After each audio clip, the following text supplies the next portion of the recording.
Hello everyone, welcome to target for IQ. आज हम बात करते हैं पीआईएल की। पीआईएल जो टॉपिक है वो एआईबी में स्पेसिफिक दिया हुआ है, जहाँ से 3 से 4 क्वेश्चन आते ही आते हैं। ये यूजीसी नेट के लिए एंड ऑल जुडिशियल एग्जाम के लिए अधिक महत्वपूर्ण रहता है। चलो देखते हैं पीआईएल। बात करते हैं पीआईएल की। तो पीआईएल एक रेमेडीज के रूप में ही जानी जाती है। जैसे हमारा जो संविधान है उसमें आर्टिकल है, संविधान का आर्टिकल 32 एंड 226। ये बात करते हैं रेमेडीज की। किससे संबंधित? जैसे 32 है वो सुप्रीम कोर्ट एंड जो 226 है हाई कोर्ट। अब रेमेडीज कब दी जाएगी कि अगर कोई व्यक्ति है उसके मौलिक अधिकारों का हनन होता है तो वो रेमेडीज के लिए कहाँ जाएगा? सुप्रीम कोर्ट या हाई कोर्ट जाएगा। अब अंतर क्या है 32 एंड 226 में? अंतर ये है कि जो 32 है ये अधिकारिता प्रदान करती है सुप्रीम कोर्ट को कि अगर किसी के मौलिक अधिकारों का हनन होता है तो वो अब उन अधिकारों के उपचार के लिए कहाँ जाएंगे? सुप्रीम कोर्ट के पास जाएंगे। जैसे हमारे संविधान में एक लैटिन मैगजीम है उबिजस इबी रेमेडियन। इसका मतलब क्या है? इसका अर्थ है कि जहां अधिकार वहां उपचार। ठीक। अब अधिकार हमारे कहाँ दिए गए हैं? हमारे मौलिक अधिकार दिए गए हैं पार्ट 3 कहाँ से कहाँ तक? आर्टिकल 12 टू 35 और यहीं से एक आर्टिकल निकल के आता है 32 जो बात करता है रेमेडीज, जिसमें रिट वगैरह देते हैं। रेमेडीज की बात करते हैं ये, और इसको नाम दिया जाता है संवैधानिक अधिकारों का उपचार। ठीक। अब एक कथन पूछ लिया जाता है। कथन है कि कौन से आर्टिकल को डॉक्टर भीमराव अंबेडकर जी ने संविधान की आत्मा कहा है? तो आर्टिकल कौन सा है? ये आर्टिकल है 32। ठीक। आर्टिकल 32 को संविधान की आत्मा कहा है। किसने कहा है? किसने? डॉक्टर BR अंबेडकर जी ने। ठीक। ये क्वेश्चन पूछा जाता है। अब हम बात करते हैं पीआईएल की। हमारा टॉपिक है पीआईएल। ठीक। तो इसमें क्या था? हमारा जो जैसे आर्टिकल 32 है ये अधिकारिता प्रदान करता है सुप्रीम कोर्ट को, लेकिन इसमें अंतर ये है 226 जो हाई कोर्ट को अधिकारिता देता है। इसमें केवल कोई व्यक्ति तभी सुप्रीम कोर्ट में रिट याचिका दायर कर सकता है अगर उसके मौलिक अधिकारों का हनन हुआ है। हनन कह दो, उल्लंघन कह दो, वायलेशन कह दो। ठीक। कोई व्यक्ति तभी सुप्रीम कोर्ट में जा सकता है, किसी अन्य अधिकार के लिए वो नहीं जा सकता। लेकिन जो हमारा आर्टिकल 226 कहता है वो कहता है fundamental right and other right. Fundamental right and other right, अगर इनका वायलेशन होता है तो वो सुप्रीम कोर्ट में रिट याचिका दायर कर सकते हैं। रिट की जो रिट है वो हमारी 5 प्रकार की है। कौन कौन सी है? बंदी प्रत्यक्षीकरण है, परमादेश है, प्रतिषेध है, उत्प्रेषण है, अधिकार प्रक्षा है। ठीक। ये हमारी 5 रिट हैं टोटल। अन्य रिट भी जारी की सकती है, जैसे क्यूरिट पिटीशन है, दया याचिका है, बहुत सारे रिट हैं, ठीक है, ये हम बाद में डिस्कस करेंगे। हमारा जो टॉपिक है PIL है, ठीक। अब इसमें क्या था कि वो ही व्यक्ति, कौन व्यक्ति जिसके अधिकारों का उल्लंघन हुआ है, वो ही व्यक्ति हाई कोर्ट या सुप्रीम कोर्ट में याचिका दायर कर सकते थे, लेकिन ये बहुत ही कठिन प्रक्रिया थी। वही व्यक्ति कोर्ट में जा सकता था या जा सकता है जिसके अधिकारों का उल्लंघन हुआ है, उल्लंघन हुआ है, ठीक। अन्य कोई व्यक्ति इसके संबंध में नहीं जा सकता। अब ये बहुत ही कठिन प्रक्रिया थी। कठिन प्रक्रिया कैसे थी कि व्यक्ति इतना सक्षम नहीं है कि वो अपने लिए कोर्ट में जा सके, तो इस कठिनाइयों को दूर करने के लिए PIL का जन्म हुआ। और ये जो PIL है ये सबसे पहले आती है, अगर हम PIL की बात करें तो ये सबसे पहले कहाँ आती है? सबसे पहले आती है ये USA में, सबसे पहले USA में आती है। कब आती है? 1960 में आती है। अब वहाँ पे इसे किस नाम से जाना जाता है? हमारे यहाँ तो PIL बोलते हैं, जनहित याचिका, ठीक, पब्लिक इंटरेस्ट लिटिगेशन, लेकिन वहाँ पे इसको बोला जाता है सामाजिक कार्यवाही याचिका। क्या बोला जाता है? सामाजिक कार्यवाही याचिका, ठीक। इतनी बात आई समझ में। अब बात करते हैं हम कि हमारे देश में इसका जन्म कैसा हुआ, इसका ओरिजिन कैसा हुआ। तो आपने नाम सुना होगा जस्टिस PN भगवती, ठीक। उन्होंने ही PIL, उनको ही PIL के जनक कहा जाता है। उन्होंने PIL का ओरिजिन किया था, ठीक। कौन थे? वो थे जस्टिस PN भगवती, ठीक।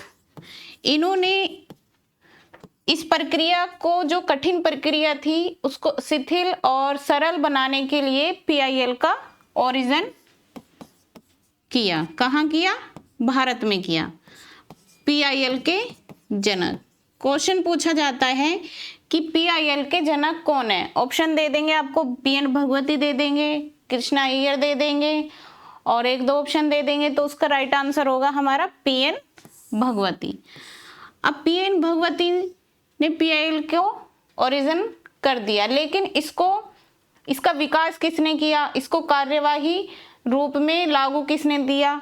तो वो थे हमारे जस्टिस कृष्णा अय्यर, ठीक। इन्होंने PIL को लागू किया, ठीक। क्वेश्चन यही आएगा, इससे बाहर कोई क्वेश्चन नहीं आएगा, ठीक। ये बात हो गई। अब बात करते हैं कि PIL का अर्थ क्या है, ठीक। अब PIL के अर्थ की बात करते हैं हम, तो PIL किसको कहा जाता है कि ये क्या है? ये सार्वजनिक रूप में, ये सार्वजनिक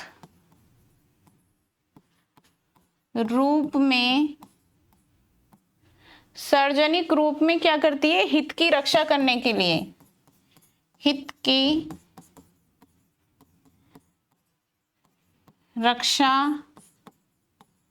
करने हेतु एक याचिका है, ठीक, याचिका है। अब यहाँ पे वर्ड आया है सार्वजनिक रूप। सार्वजनिक रूप का मतलब है कोई एक व्यक्ति PIL दायर नहीं कर सकता, अपने हित के लिए वो PIL दायर नहीं कर सकता। मतलब एक तरीके से सार्वजनिक रूप से, पब्लिक है ना, पब्लिक का नाम है तो जनहित है। अगर जनता के हित में उसको कुछ लगा होगा कि ये कार्य यहाँ पे ठीक नहीं हो रहा है, ये चीजें यहाँ पे सही नहीं हो रही है, तो वो PIL दायर कर सकता है। तो ये होता है इसका अर्थ। अब बात करते हैं कि PIL के उद्देश्य क्या हैं, ठीक। PIL के उद्देश्य, पहला उद्देश्य तो ये है कि कोई भी व्यक्ति पीड़ित व्यक्ति से अलग अन्य व्यक्ति ये याचिका दायर कर सकता है, हाई कोर्ट, सुप्रीम कोर्ट, किसी भी कोर्ट में।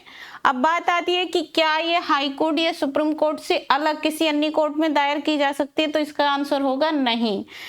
PIL सिर्फ PIL only high court and supreme court में ही दायर की जाएगी, अन्य कोर्ट में दायर नहीं की जाएगी।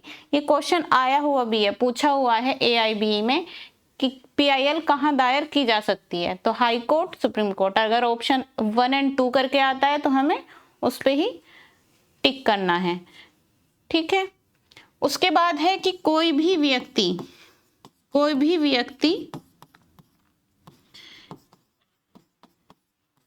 PIL दायर कर सकता है।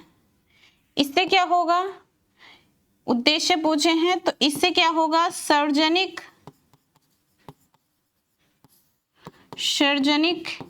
हित की रक्षा होगी, ठीक। और क्या होगा कि जो पीड़ित व्यक्ति है,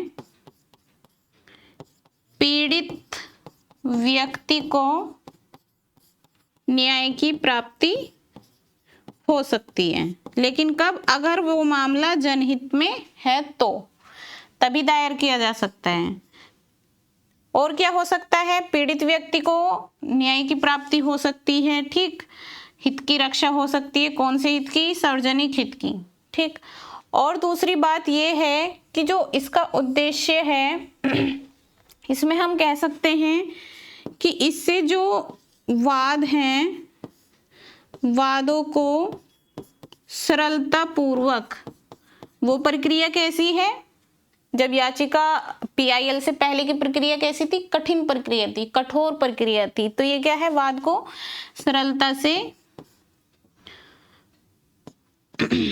दायर किया जा सकेगा, ठीक। इतनी बात हो गई। अब देखते हैं हम कि जो PIL है, जो PN भगवती है, उन्होंने कुछ पॉइंट दिए थे PIL के संबंध में। जो जस्टिस PN भगवती थे, उन्होंने कुछ पॉइंट दिए थे, उनको हम देख लेते हैं।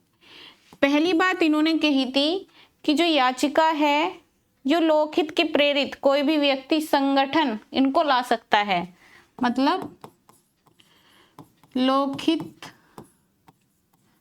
से प्रेरित कोई व्यक्ति या कोई संगठन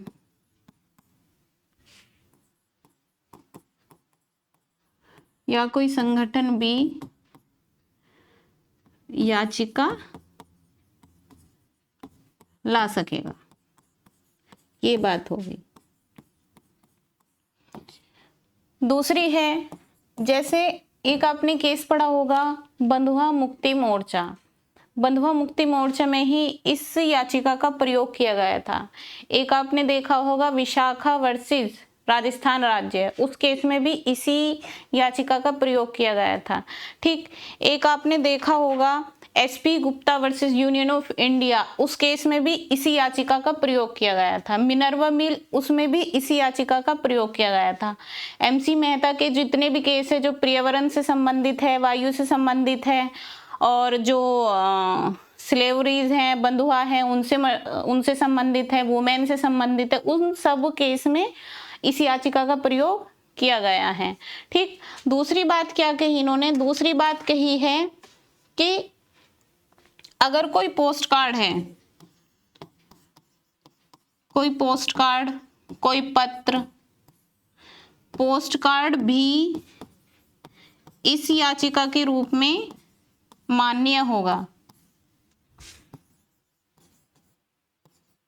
मात्र आप पत्र द्वारा भी अपनी याचिका दायर कर सकते हैं।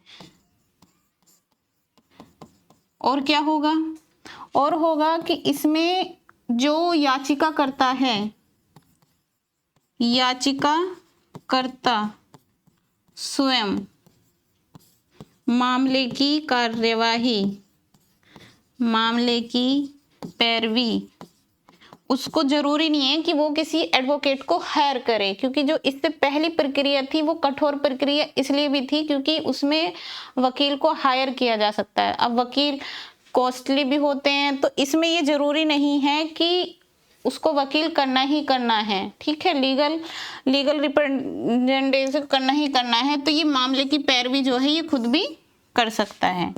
और दूसरी बात है, इसमें जो न्याय शुल्क है उसको भी कोर्ट का विवेक है कि वो माफ कर दे। न्याय शुल्क को न्यायालय चाहे तो माफ कर सकता है, ठीक। ये बात आप अपने नोट कर सकते हैं। ये 4 बातें कही थी पीएन भगवती ने, ठीक। इससे ही इस प्रक्रिया को सरल प्रक्रिया कहा जाता है। अब इसके बाद देखते हैं कि इसके लाभ क्या हैं। भाई लाभ क्या हो सकते हैं? लाभ यही हो सकते हैं कि जो मौलिक अधिकार हैं उसके प्रति जो लोग हैं वो जागरूक होंगे। मौलिक अधिकारों के प्रति जागरूक, ठीक। उसके बाद क्या होगा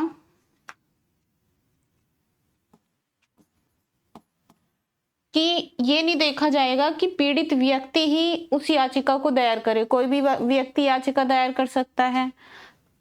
तो क्या होगा, लोकहित को संरक्षित करने में सहायक होगी, ठीक। ये बात हो गई हमारे लाभ की। अब बात है कि इसकी प्रक्रिया कैसे होगी। अब प्रक्रिया ऐसे तो है नहीं कि कोई भी कभी भी जाके और चला जाए कोर्ट में, ठीक। तो इससे कोई भी मामला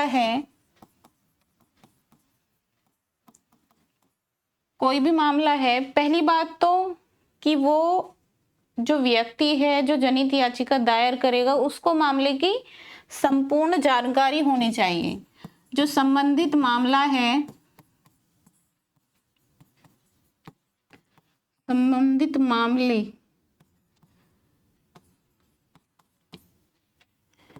संपूर्ण क्या होनी चाहिए, जानकारी होनी चाहिए, जानकारी होनी चाहिए, ठीक। दूसरी बात क्या है, दूसरी बात ये है कि सबकी सहमति होनी चाहिए। मान लो कोई व्यक्ति कराना ही नहीं चाह रहा है तो उसकी बिना कंसेंट के आप कैसे याचिका दायर कर सकते हैं, तो सबकी सहमति। उसके बाद और क्या होगा कि इसमें ये जो है 2 कॉपी में दायर होगा, और जो प्रतिवादी है, प्रतिवादी को क्या होगा कि याचिका मामले की कॉपी भेजी जाएगी। भाई उसको सूचित भी तो किया जाएगा, तो सूचित कैसे किया जाएगा, इसकी प्रति लगेगी साथ। एक प्रति वो अपने पास रखेगा, क्यों रखेगा क्योंकि अपने पास भी तो प्रूफ होना चाहिए। तो ये एक प्रक्रिया है, और मिनिमम से मिनिमम शुल्क लगता है, बहुत ही मिनिमम, ठीक। उसके बाद हम बात करते हैं इसके विकास की। इसका विकास कैसे हुआ। अभी हमने बताया एक केस बंधुआ मुक्ति मोर्चा, ठीक। इसमें बंधुआ मजदूर थे जिनको मतलब सैलरी नहीं दी जाती थी, काम के बदले जो पैसा है, जो शुल्क है वो नहीं दिया जाता था। तो उस संबंध में ये याचिका दायर की गई थी।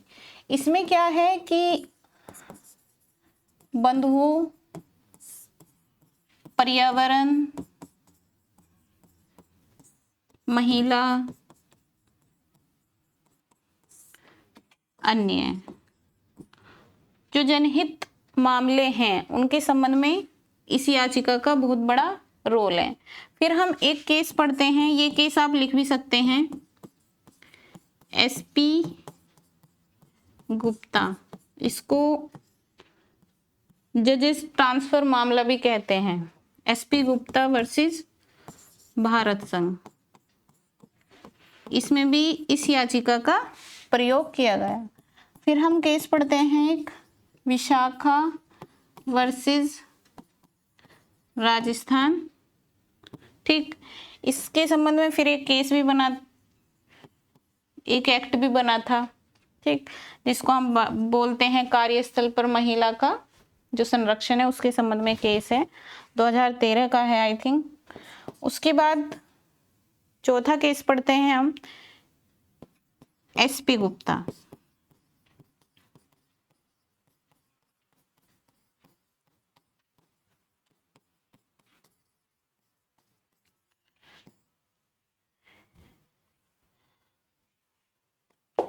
एक पढ़ते हैं हम MC Mehta.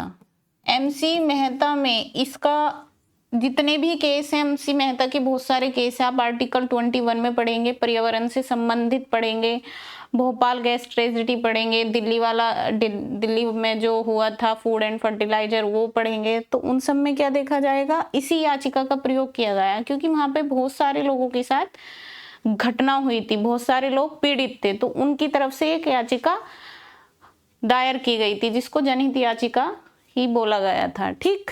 MC Mehta versus Bharat संघ, ठीक। ये केस है, ये केस पूछे जाते हैं। एक इसमें एक आप पढ़ते हो लोकस स्टैंडाई, हम ये बेसिकली कहाँ पढ़ते हैं, हम ये पढ़ते हैं कहाँ, कॉन्ट्रैक्ट एक्ट में। कॉन्ट्रैक्ट एक्ट में कैसे पढ़ते हैं कि कोई भी एग्रीमेंट तब होगा जब दो पक्षकार होंगे, ठीक, और उन दोनों पक्षकार में से अगर कोई संविदा भंग करता है तो सिर्फ वो ही पक्षकार वाद ला सकेगा जो पीड़ित है, अन्य कोई वाद नहीं ला सकेगा।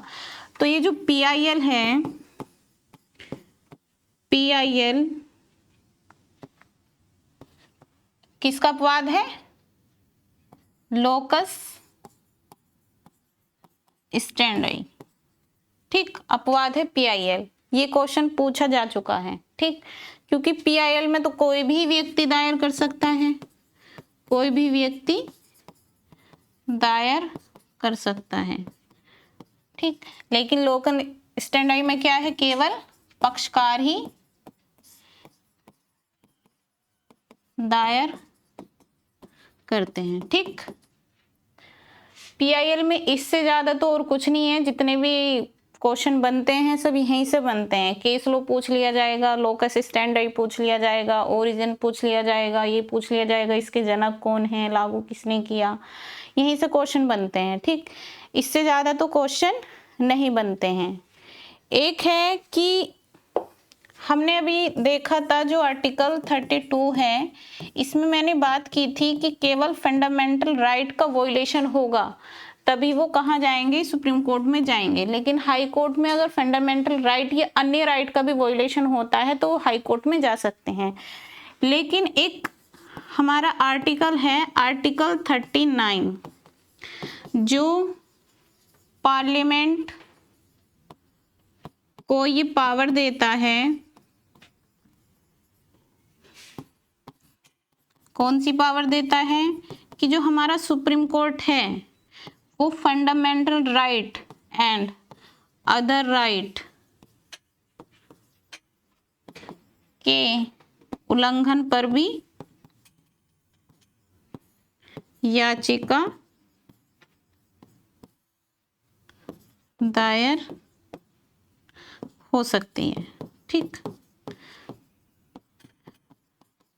क्वेश्चन क्या बनेगा कि ये शक्ति कौन से आर्टिकल में है, आर्टिकल 139 9 में क्वेश्चन बनेगा कि ये शक्ति किसको प्राप्त है, ये शक्ति किसको प्राप्त है, पार्लियामेंट को प्राप्त है। ठीक, तो PIL आप लोगों की समझ में आ गई होगी। लगभग जितने भी क्वेश्चन बनते हैं सब इसी में से ही बनते हैं, जो भी इम्पोर्टेंट पार्ट था वो मैंने सब करा दिया, सब लगभग कवर हो गया, यहाँ से बाहर कोई भी क्वेश्चन नहीं आएगा। ठीक है, थैंक यू एवरीवन।